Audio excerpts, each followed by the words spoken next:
go, make my body go, make our bodies higher and higher and higher. Olá, bom dia! Sejam bem-vindos a mais uma aula de ciências. Eu sou a professora Carla Lucas, do Instituto Santa Terezinha. Vamos lá? E aí, crianças, sejam bem-vindas. Vamos lá a mais uma aula do reino Plantae, né? Falando aí sobre plantas. A tia tá diminuindo aqui, vou colocar mais em cima, ok? Porque aqui tem muitas figuras. E aí a gente vai continuar o assunto. Por quê? Porque já falamos aí que estamos estudando as plantas, já falamos dos seus grupos, né? Que elas estão aí divididas em 4 grandes grupos, que são briófitas, pteridófitas, gimnospermas e angiospermas. E hoje é o dia de quem? Das gimnospermas, ok? A gente vai falar um pouquinho sobre essas plantas, tá? Elas são plantas que possuem vasos condutores de seiva, lembrando lá das primeiras aulas, né, sobre plantas, que nós falamos ali sobre alguns critérios, né, de classificação, e um desses critérios é justamente se ela é vascular ou avascular. Nesse caso, então, ela é vascular, porque ela possui vasos condutores de seiva. Por isso, então, que elas conseguem chegar aí a um grande porte, né? Olha o tamanho dessa árvore aqui no meio, né? Aqui tá em cima aqui também, ok? Bem, e aí, entre elas estão as maiores árvores do planeta, né? Como as sequoias, tá? Então, as gimnospermas foram o primeiro grupo de plantas a apresentar sementes, mas não tem frutos, né? Elas não têm frutos. As suas sementes, elas não são cobertas por frutos, por isso que ela recebeu esse nome que significa sementes nuas. Então, elas podem ser encontradas nos mais diferentes ecossistemas, né? Desde regiões áridas até áridas e desertos, até locais com neve, tá ok? E são exemplos, né, dessas plantas os pinheiros, os ciprestes, chamados de coníferas, tá? Vamos lá, passando aqui. Quais são as características, então, desse grupo tão diverso, né, diversificado aí das gimnospermas? Então, elas são plantas, como eu disse para vocês, são plantas que são vasculares, possuem, então, vasos condutores, elas possuem sementes, porém, as suas sementes, elas não estão protegidas pelos frutos, tá? Elas podem ser encontradas nos mais diversos, né, nos mais variados ecossistemas. E uma coisa bem, né, interessante aí, que a gente já viu em outras plantas, em outros grupos, elas também têm ali alternância de geração, né? Tem alternância de geração, ok? Então, tem uma fase ali que é sexuada e uma outra fase que é assexuada, ok? As células reprodutivas ficam dentro de estruturas chamadas estróbilos. Então, você tem 2 figuras. A primeira figura que está aqui embaixo, tá? Que está lá do lado, ela está relacionada ao estróbilo feminino. E essa segunda, que está bem aqui, quase embaixo também, né, é do estróbilo masculino, tá ok? Nos estróbilos femininos geram-se gametas femininos chamados de oosfera. E no masculino, que é esse que está aqui do ladinho, eles vão formar os grãos de pólen, tá? Que estão abrigados no interior do gameta masculino. Os grãos de pólen, eles são produzidos em grande quantidade e eles são transportados principalmente pelo vento, tá? E essa polinização que é feita pelo vento, né? O vento bateu e foi levando ali os grãos de pólen, né? Ela é chamada de anemofilia, ok? Quando esses grãos de pólen chegam no estróbilo feminino, né? Origina ali um tubo que nós chamamos de tubo polínico, que vai se encarregar de levar o gameta masculino até a oosfera. E ali, então, vai acontecer a fecundação, e depois dessa fecundação, o embrião se desenvolve, ficando protegido aí no interior da semente. E é assim que acontece a reprodução, então, das gimnospermas, né? Bem diferente do que a gente viu ali das briófitas, das pteridófitas, né? Apesar de elas terem também alternância de geração, né? A forma, né, de como é feita, aqui já tem produção de grãos de pólen, né, que são levados pelo vento, né? E tem aí esse momento, né, em relação à reprodução. Vamos lá, então, continuando. É interessante falar também, já estava quase esquecendo aqui, gente. É interessante falar também que nos estróbilos masculinos, né, e femininos, como a gente está vendo aqui, eles podem estar, dependendo da espécie, eles podem estar na mesma planta ou podem estar em plantas separadas, tá ok? Esse caso que eu acabei de falar dos grãos de pólen que são levados pelo vento, que vão, né, ser levados lá para os estróbilos femininos e ali vai ser produzido um tubo polínico que vai levar o gameta masculino até o feminino para poder haver a fecundação, né, e a produção e o desenvolvimento ali da semente, né. Eu estava falando da araucária. Nesse caso aí da araucária, ela tem sexos separados. Então, eu tenho estróbilos que são plantas que são árvores masculinas e árvores femininas, que umas vão produzir gametas masculinos e outras vão produzir gametas femininos. Porém, existem espécies, né, de plantas de gimnospermas que pode haver a produção dos dois numa mesma planta. Era isso que eu estava tentando lembrar. E aí, galera, a gente então vai sair das gimnospermas e vai então para as angiospermas. Deixa eu só colocando aqui.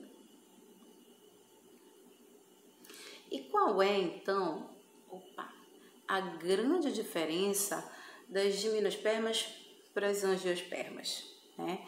É que no olhômetro a gente já consegue perceber quem é quem, né?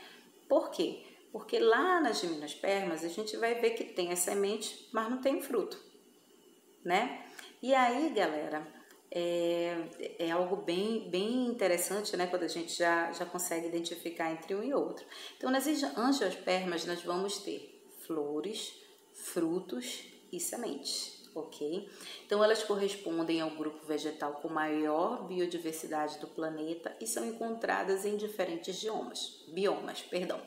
São plantas que apresentam flores, frutos, né? E esses frutos aí protegem, então, essa semente. Vários animais utilizam os frutos como alimentos e podem transportá-los de um lugar para outro, tá? Desse modo, então, elas têm uma vantagem na frente de qualquer outro grupo, né? Por quê? Porque os outros grupos dependem da água, dependem do vento, né? Das condições ali, daquele lugar onde estão, né? Onde essas plantas estão, para que possam, então, ser levados aí essas estruturas reprodutivas, né, que estão empenhadas, que trabalham aí nesse processo da reprodução. Nesse caso aqui, a gente, além também, né, desses fatores, ainda há os animais, né, esse papel dos animais de fazerem, então, essa leva, né, esse transporte, né, das sementes e espalharem aí pelos alimentos. Então, aqui a gente tem maracujá, tem uma outra laranja, tem uma outra flor aqui, enfim, todas as plantas, né, frutíferas, né, a gente vai colocar ali no olhômetro, vai colocar logo ali no grupo das angiospermas, ok? Vamos lá falando um pouquinho das características desse grupo. Deixa eu vir para cá, então. Bem, vários animais utilizam seus frutos e dispersam suas sementes, eu acabei de falar, né? As flores, elas são órgãos especializados para a reprodução. Então, ali nas flores, nas flores são produzidos os gametas masculinos e ou femininos. E é o local onde vai acontecer a fecundação e a formação das sementes e dos frutos. E aí, cada espécie, né, tem a sua estratégia em relação às cores, aos perfumes, né? Plantas perfumadas, elas têm um cheiro, né, um olor, né, que faz com que haja essa atração, né, que atrai aí insetos, né, e outros animais, tá? Para que possa haver então aí essa polinização, né? Então olha aí as cores, os perfumes, a produção de substâncias açucaradas como o néctar são estratégias para atrair esses animais, ok? Então aqui do ladinho a gente está vendo uma ave, né? Duas aves na verdade e mais uma abelha, né? Em cima, porque são atraídas, como a gente acabou de ver, não só, né? Pelo cheiro, pelo gosto, né? É apreciativo, é uma atração mesmo, né? Para estar chamando esses animais e dali já conseguir fazer a polinização. Quando ele vai para uma outra planta, ele já leva ali o pólen e aí já facilita, né, a reprodução. Então a polinização pode ser feita por insetos, pássaros, morcegos, enfim, outros animais, mas também pelo vento, né, dependendo da espécie da planta, né? Então aí a gente está percebendo que elas conseguem, né, pelo fato de atrair mais seres, né, de ter aí uma diversidade gigantesca, ela atrai mais seres e aí mais seres atraídos facilita esse transporte, né, de pólen aí para as outras plantas, ok?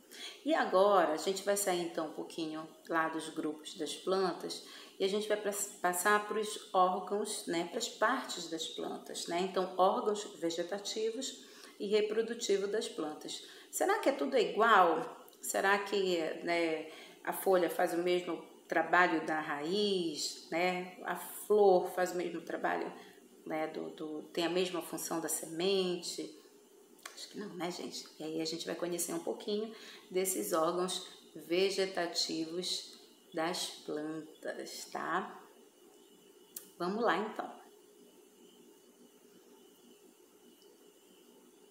Estou colocando aqui. Bem, e aí nós temos dois pontos, né, de classificação. Então, nós temos os órgãos vegetativos e os órgãos reprodutivos. Os órgãos vegetativos estão relacionados à manutenção da vida da planta e às suas funções básicas. Então, tudo que está relacionado à manutenção da vida da planta vão estar ali classificados, eles vão estar ali trabalhando nos órgãos, no tópico de órgãos vegetativos. Quais são eles? Raiz, caule e folhas. E os órgãos reprodutivos são aqueles que são responsáveis pela reprodução das plantas.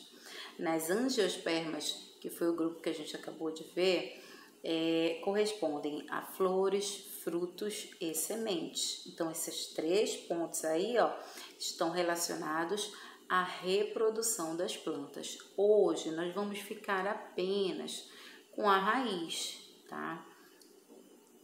Com a raiz. Para a aula não ficar tão longa, né? E porque também nós vamos ter mais tempo para trabalhar os outros, tá ok? Então, vamos falar um pouquinho da raiz. O que é a raiz, né? Qual é a principal função da raiz? Bem, a principal função é absorver água e sais minerais, né, do solo, fixar também a planta no substrato, né? E em algumas raízes, em algumas plantas, né, algumas espécies, pode ocorrer o armazenamento de substâncias nutritivas na forma de amido, que é um carboidrato, tá ok? Então, ela tem várias funções, né? Então, uma das principais, né? Absorver água e sais minerais do solo, fixar essa planta no solo, né? Naquele substrato.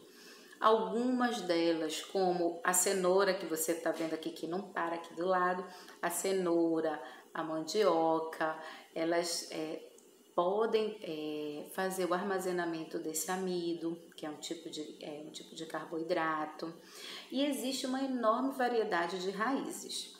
E aí, a gente vai ver algumas aqui, ó. Opa, deixa eu ver, acho que ainda tem mais uma aqui no meio. Ok. Eu vou tentar ficar aqui no meio, tá? Vou ficar bem aqui. Então, vamos lá. Então, aqui a gente está vendo alguns tipos, né, de raízes. Então, a gente tem as raízes subterrâneas, que é a primeira que aparece aqui do lado, ok? As subterrâneas, o nome já está dizendo, são aquelas que estão enterradas no solo, tá? É interessante falar que as subterrâneas, elas são muito importantes, né?